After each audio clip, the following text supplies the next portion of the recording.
اقول حكاية واحكيها، افهمها واعرف معانيها. الست زي الدنيا يا خال، اوعى تشغل بيها البال. الست ما تفكر فيها وما تشغل بيها البال. الست زي الدنيا. الست لو وقعتك في شر اعمالك او مشيت ورا قلبك ممكن تخسر حاجات كتير.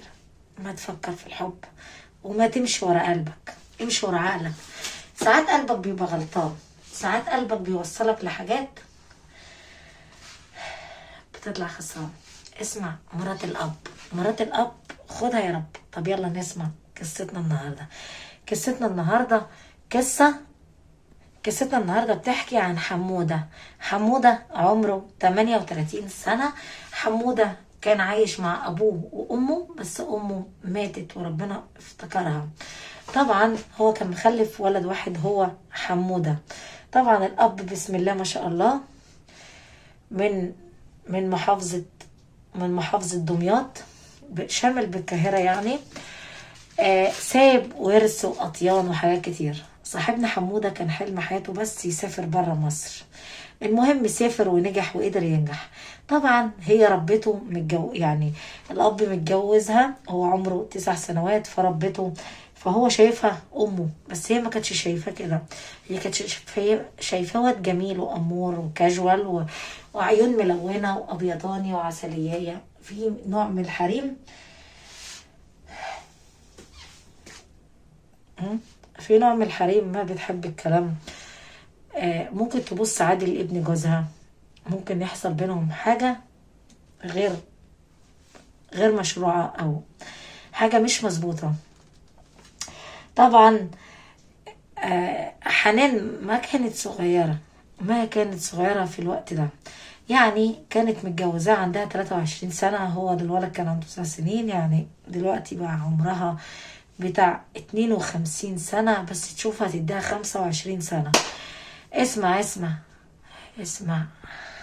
السلام عليكم ورحمة الله وبركاته. أكيد يعني وحشتوني وتوحشوني. وحياة الست العسل المصرية بنت مصر. لا تنزل يا باشا ترزع اللايك وتحط كومنت حلو كده وسبسكرايب. نسيت اقول لك، انا بقالي اسبوع يا باشا ما اشتغلت نهائي. يعني في عالم الدراسة والامتحانات والمراجعات لسه الامتحانات، وانا ما فطرت لسه عشان تبقى عارف. ما فطرت الساعة، قمت طبعا قلت انتهي من النهاردة الجمعة. انا ما اعرف الجمعة ديت يعني الجمعة دي ربنا خلقها ان البني ادمين يناموا فيها للراحة للعطلة، فهمتها؟ انا ما عندي عطلة. بص المنظر ده. طبعا احنا بقالنا اسبوع بناكل وبنشرب، شايف الحليب فاير ازاي يعني. وبص فوق كمان، بص المنظر ده. يعني انا الست الاولى في مصر اللي يوم الجمعة ما بتنام فيه، بتشتغل الجمعة والسبت عشان احنا بنكمل بقية الدراسة، بنبدأ من يوم الاحد ليوم الخميس.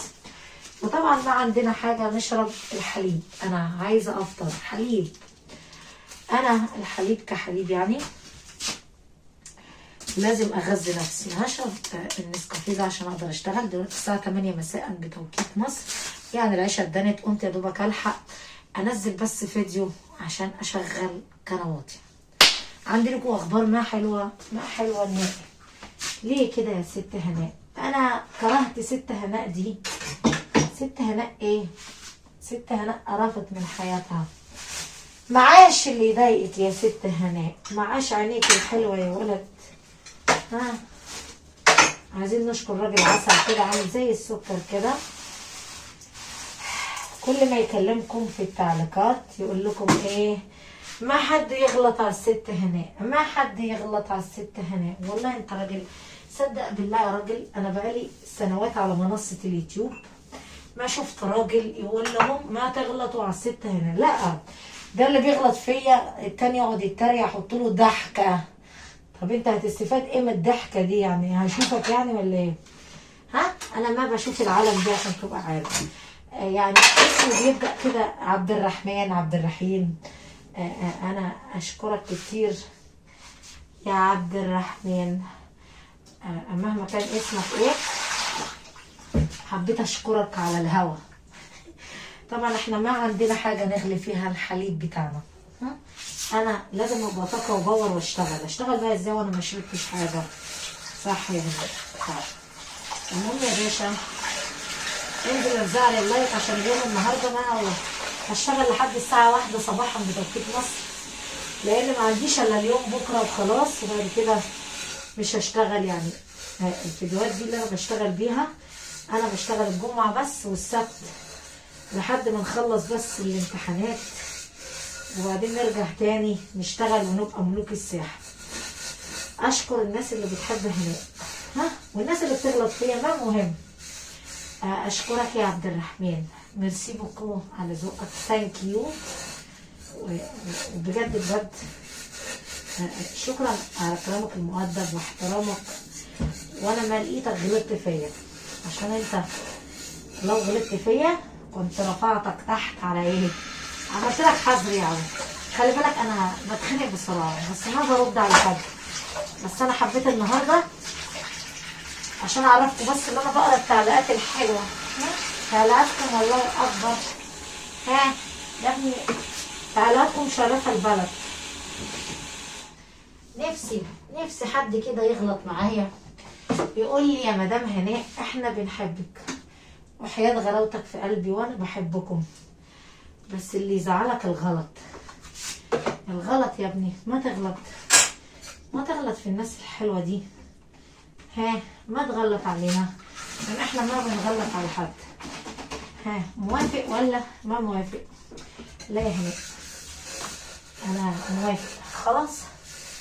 طالما موافق ينفع كده، يلا مش مهم. انا بقى عايزه اديك نصيحه من هرم مصر. ايه هي يا ست هناء؟ الست زي الدنيا يا خال، اوعى تشغل بيها البال. ها، هقول حكايه واحكيها واعرف معانيها. الست زي الدنيا، ما تشغل بالك بيها وما تربط حياتك بيها. وبنصحك نصيحه، اوعاك تمشي ورا واحده ست ابدا. عايزاك تحكم عقلك قبل قلبك، وبالذات مرات الاب. في مرات اب بتبقى ست محترمه، وفي مرات اب بتبقى ست يعني عايزه تداس. ها، حموده كان مجبر على حياته انه يعيش مع ابوه ومرات ابوه لان امه ماتت. ها، عرفتوا؟ ماشي. في ست بتجري ورا شهوات في الدنيا وبرضه الفلوس، فهمتوها؟ طبعا الولد فضل عايش معاهم وكمل دراسته، كان حلم حياته يسافر بره. كانت كل شويه ماشي. ده غسلنا دي اهي، يعني احنا دلوقتي كنا ايه، هنغسل بتاعه الصابون دي نطهرها عشان ننزل نشتغل يا باشا. اوعى تزعلوني منكم، وعدم اللايك هو بيخليني ما اشتغل واكون طاقه. هنحط الحليب. انا النهارده المطبخ عايز فيديوهين عشان لو ده حليب، بس حليب طازه، حليب بلدي كده جمسي محلوب لسه وطل. انا كهناء يعني ما بحبش الحليب المعلب، اوكي، بحب الحليب الطازه.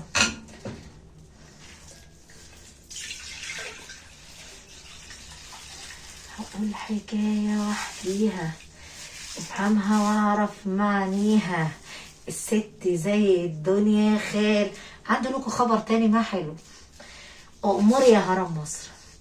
في متهيألي دي ست عشان ده ما راجل.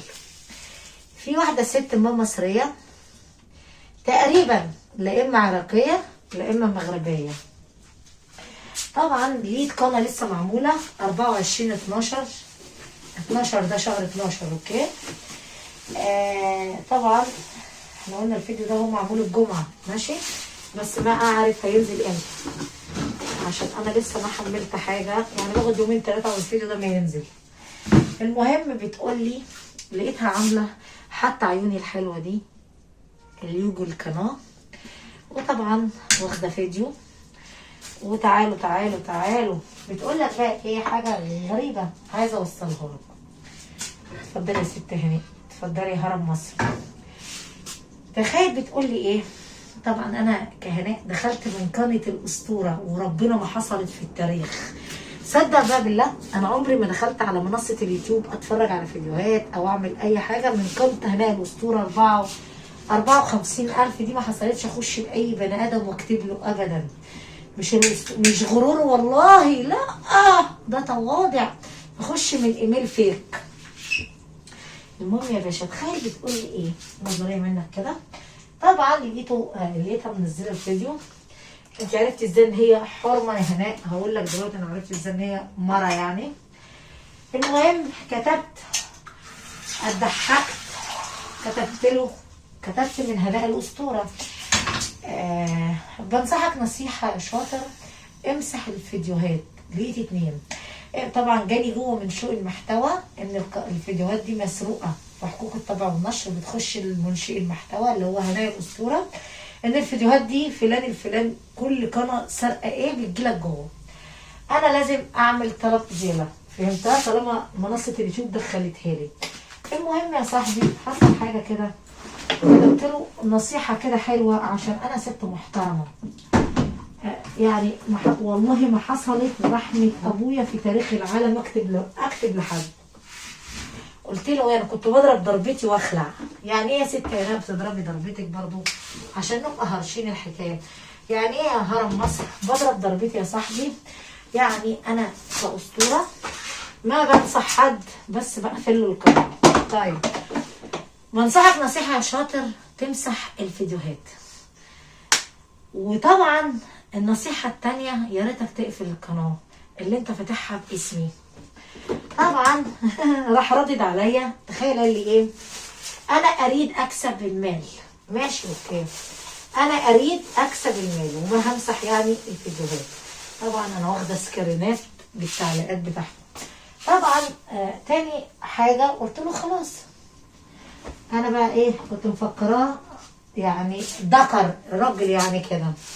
قلت له خلاص براحتك، يبقى انت يلا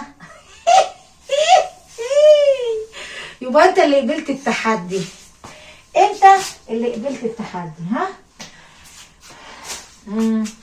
انت اللي قبلت التحدي، ها؟ واللي يلعب بالدح ما يقولش ايه. تصدق كلامك سكر هناك.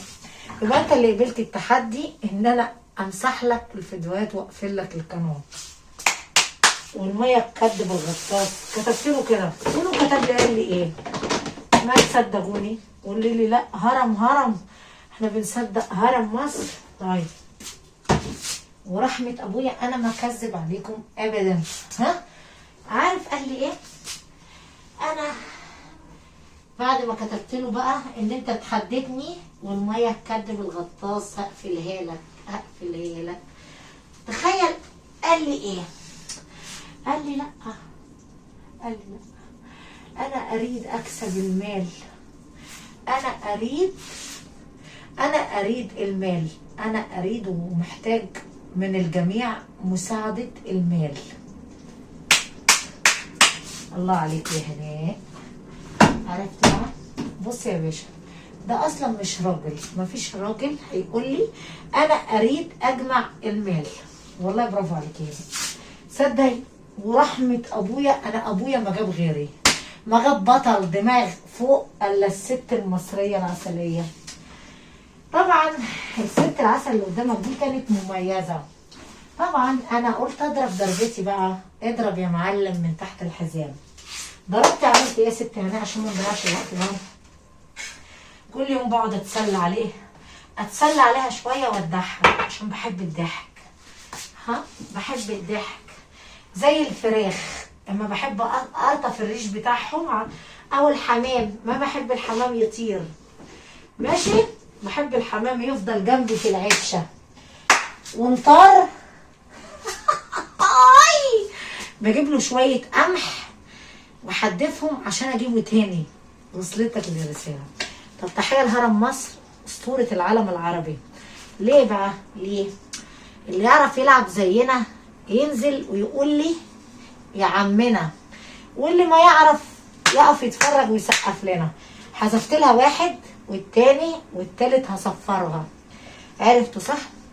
وفي قناه تانية من غير ذكر اسماء داخل لي فيديوهاتها. وكل عنتر عايز يفرجني نفسه يقف قدام هناء الاسطوره. فهمتوا؟ واللي يعرف يلعب زينا برضو يبقى عمنا، واللي ما يعرف يسقف للاسطوره. احلى شويه حليب من هناء الاسطوره، والله العظيم الحليب طازه. بص بص بص غلا بقى ازاي. عرفت صح؟ يلا يلا مش مهم، غيرها في غيرها يا هرم مصر. يلا انت قبلت التحدي، اتحداني بقى، اتحداني عشان بحبك، اتحداني. المهم حمودة بقى عنده 25 سنة، سافر دولة الخليج يشتغل، وطبعا ساب الأموال تكبر والأطيان والأراضي عملت ملايين. وطبعا لأن هم فلاحين، اللي هيعمل ملايين يا باشا. وادي المية وادي الحليب. بجد انت ست غريبة، ما انا عارفة يا ابني، انا كده ست غريبة. انا ما احب الكسب وما احب اللي يتحداني. ما تتحداني، عشان اللي يتحداني بياخد على قفاه والله. يعني واحدة بتقولك انا اريد اكسب المال وانا ادفن نفسي في التربة، يعني ولا اعمل ايه؟ حط نفسك مكاني وقول لي ادفني نفسك يا هناء. يلا خلينا نرتاح منك يا هرم. طيب انا اشتغل وهي تكسب؟ انا امال فين صاحبة المحتوى اللي بقالها سنوات بتحسسني ان انا اشتريت فيلا، جبت سيارة، انا جبت عربية، بس هي تكسب المال انا اصور وهي تشتغل تنزل. ايه رأيكم؟ انا اتعب واشقى والناس تاخد فيديوهات على الجاهز. يا ستي مفيش صعلوك على الارض عدى من تحت ايد هناء الاسطوره. يعني كل اللي فتح قناه على منصه اليوتيوب الاسطوره، وبالله الفخر بالله الفخر اديته على قفاه. تدي البني ادم على قفاه تعرف، ده مثل شعبي، ها؟ تدي البني ادم على قفاه تعرف تتفاهم معاه. ده قانون الهانم، قانون الملكه هناء. لو سمحت خليكم ناس محترمين. انتي ما تعرفي حاجه عن قوانين، انا بقى من عشان انتي بتراقبيني وقاعده تسمعيني هبلغك نصيحه يا شاطره. اطلعي انتي صوري لك، ولو الامكانيات هنا الاسطوره اعلى فانتي ما قد الهرم، ها؟ مش قد الدماغ، انت ما قد هنا الاسطوره يا بنتي، ما تعرفي توصلي لها. بنصحك نصيحه، لو انت عايزه تعملي محتوى يا جماعه، احنا دلوقتي بنشرح للست اللي هي ماما مصريه. لو انت حلم حياتك تعملي محتوى على منصه اليوتيوب لازم انت تطلعي بنفسك. بصي امسحي الفيديوهات بتاع هناء الاسطوره واطلعي كده اعملي لك كام فيديو، اتكلمي مع الناس. انا اريد اعمل قناه على منصه اليوتيوب، لو سمحتي ادعموني. طب تصدق بالله علي النعمه من نعمه ربنا ورحمة أبويا في تربته، أنا عن نفسي كأسطورة هرفع لك فيديو على المنتدى وأساعدك، ها؟ أخلي جمهوري السكر ده يتعرف بيكي ويتشرف بطبعا كل الدول، أهل المغرب وأهل الجزائر وطبعا أهل العراق وأهل السعودية وأهل الكويت وأهل ليبيا. تحية وأدب واحترام لكل الناس الخليجيين المحترمين. احنا ما نغلط في حد عشان احنا بنحترم الناس، والمحترم ينزل يحترم. طول ما انت راجل محترم الهرم هينزل يشيلك على دماغه. بس بلاش تقلدونا، عشان احنا بنزعل قوي، ما بنحب العالم اللي بتتحدانا. ده الحليب اهو، ما بنحب العالم اللي بتتحدى هرم مصر. بلاش تتحداني وتقف قدامي، وانتي بلاش تتحديني، كان غيرك عمل قنوات. المهم حمودة بيه لعب لعبة واحدة، عارف ايه هي يا صاحبي؟ كبر هناك وقعد له يجي 8 سنين، دخل على 10 سنين. طبعا قالت له ايه؟ انا عايزه اجي معاك، انا مش عارف ايه. المهم جاب على اساس بقى ان هي ربيته وانت ابني وحبيبي. طبعا اللي كانت بتعمله معاه ما ينفعش يتعمل. اول حاجه بتخليه يخش التواليت تقعد تبص عليه، بتخليه نايم وتقعد تقرب جنبه، حاجات معاه حلوه. هو زهق من الاسلوب ده لان هو البني ادم مؤدب ومحترم. قال لها احترم نفسك. بعد ما خدها معاه الدوله تقعد معاه، حصل شويه حاجات كده طبعا بنغير عليه اصلا انا ما ينفع غير على واحده لما يكون هو زوجي، ماشي. دي واحد بتغير عليه من اي حد، تقعد تقول له مالكش دعوه بحد، مالكش دعوه بالنسوان، مالكش دعوه مش عارف ايه، كل واحده ست بتبص لك، كل واحده.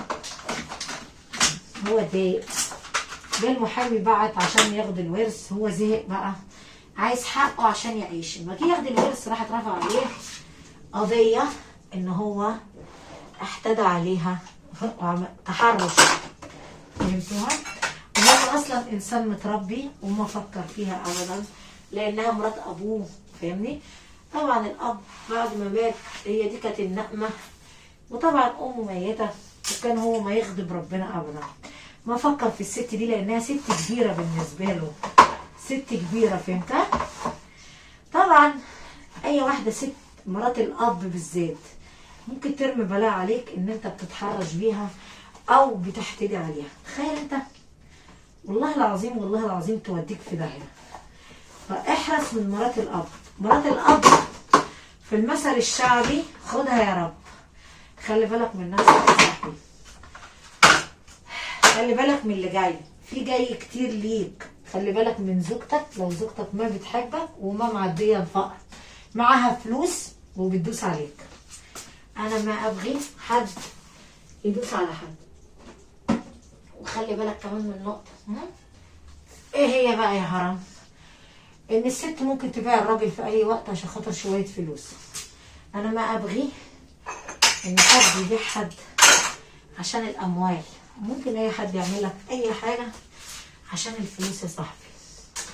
الفلوس ما بتعليش.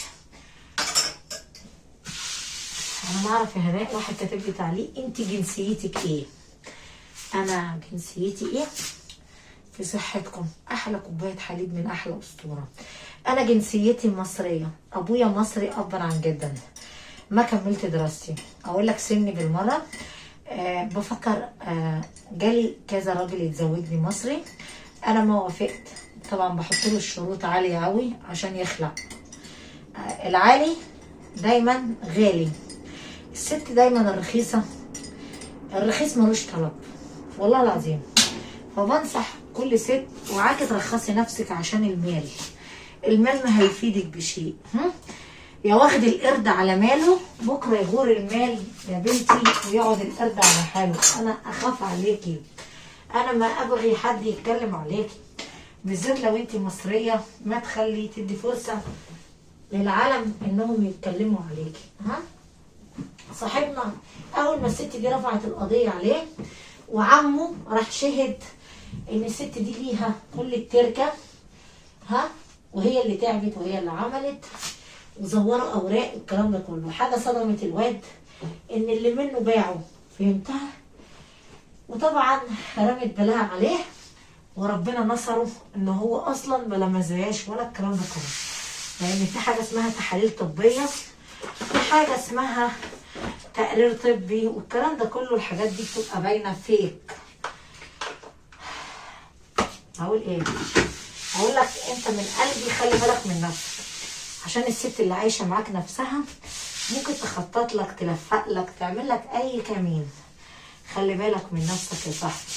ده ممكن تجيب لك واحده جنبك وانت نايم وتقول لي الحقوني. ايه يا حاجه في ايه؟ الحقوني، جوزي انا ظبطته مع واحده ست، وهي تبقى متفقه معاها، مديها 5000، مديها كام الف. خلي بالك. وما تحس ان انت بتنام كتير، اول ما بتوصل من الدوام على المنزل اعرف ان في منوم بيتحط لك. والله العظيم ما بهزر، في قصه هنطلع نحكيها عن المنوم وعن القصه دي عشان نحذر العالم. والله خلي بالك من نفسك. اما تلاقي نفسك كتير بتنام، اول ما زوجتك تجيب لك عصير، تجيب لك حاجه، اعرف ان في حاجه، في صفقه بتتم من ورا ظهرك، في حاجه بتتم من وراك. دي كانت قصتنا النهارده، عشان احنا قصتنا طويله في المواعين وطولنا عليكم. تقول لي هناء انت ما اشتغلتي، ما انا ما زفت لسه. هنغير ده، نخش المصعد نغير، وبعدين نرجع بقى ايه، نرجع لكم بفكره جديده. وبرضه لازم نقول لكم احنا ليه هنحذر العالم؟ اوعاك في يوم من الايام تخش اول ما تخش البيت وفي عصير يجيلك زي الخل ده. بص انا رحت الراجل قلت له انا عايزه الدهون دي كلها نحرق الدهون، اداني واحد لونه اصفر ما حلو. ده خل تفاح، بس الاخضر هو اللي مفيد للجسم. طول ما هو ملوش لون زي ما انت شايفه كده، ده للبطن بس، فهمتها؟ يعني انا بشربه اصلا لبطني عشان ينزل الدهون الصبح بدري، مع ليمونه، كوبايه ميه دافيه من على النار كده. كل حاجه يا صاحبي فعلا يا رب، كل حاجه ولا حاجه. لو انت حبيتني من قلبك والله العظيم ما اكذب عليك، الايام الجايه عايزين نجيب حاجات رمضان زي ايه هناء؟ زي مثلا نجيب بقى خضروات، نخزن شويه اكل. عشان ايه؟ اروح فين اجيب الاكل انا؟ صدقي بالله يا هناء كلامك ايه؟ عسل. طبعا العسل هتلاقوه مميز عند الاسطوره. طبعا انا برتب المطبخ لهدف واحد، ايه هو يا هناء؟ عشان اما ارتب المطبخ يا صاحبي هبتدي اغسل المواعين واشطب المطبخ، يكون الحاجه حواليها نظيفه. برضو هعمل البوتاجاز، وبعد ما اعمل البوتاجاز هعمله عشان ايه؟ يبقى ما فيش الا المواعين بس بالفيديو التاني. لو وصلت لحد هنا ما تنسى تحط لايك لهنا بالصوره. بندي نصيحه للست اللي ما مصريه عرقيه مغربيه، كلمه ان انا اريد اكسب مال دي ما مصريه. صدق برافو عليك. ما انا يا ابني خبره، يا ابني انا خبره، يا ابني انا من كتر التعليقات بقيت انطق كلام خليجي. اوكي، انا ما خليجيه، انا ست مصريه ابا عن جدا، ابويا مصري وامي مصريه. كده فهمت الاسلوب والكلام هو اللي خلى هناء الاسطوره تعرف اللي بيكتب ده سعودي كويتي عراقي اردني، هو اصلا نوعه ايه وجنسيته ايه. لو انت بتحبني تنزل ترزع لايك لاحلى اسطوره واحلى عيون مصريه، عشان انا بحبك وبحترمك. لو انت بتحبني من قلبك انزل حط لي لايك وقول لي رايك ايه في سرقه الفيديوهات والقنوات. وببلغ الست لو عايزه تعملي قناه احنا نشيلك على راسنا من فوق. طالما انت عايزه تريدي المال او تكسبي من ربح السوشيال ميديا، انزلي اكتبي الاسطوره هناء على قناتي وانا اقول لك ازاي تبداي محتوى، وازاي المونتاج، وازاي الدنيا تمشي معاكي. وانا كاسطوره وعد شرف من هناء ان انا ارفع لك فيديوهات عن منتدى والناس تبتدي تعرفك. وانا ما تعرفتش من فراغ، انا دي ساتت سنه ليا جبتها من تحت السلم، وانا ما كبرت كده. البركه في الناس المحترمين اللي حبوا اسطوره العالم العربي. قبول البشر هو اللي وصل هناء الاسطوره. عجبتك قصتي؟ ما تنسى تحط لايك وتاخد فكره وعبره. ما حد يضحك عليك وما حد يديك على وفاك بجد هنا والله العظيم. خلي بالك من نفسك. لو كنت بتخش المنزل وتشرب كوبايه عصير متعود عليها او اي حاجه، اعرف ان هي بتحط لك فيها منوم. لو انت بتحسي نفسك تعبت وبتنام كتير. قصه النهارده هنحكيها عن زوج طبعا خانته مع ابنه. يلا انتظر القصه الجديده. احبكم كتير.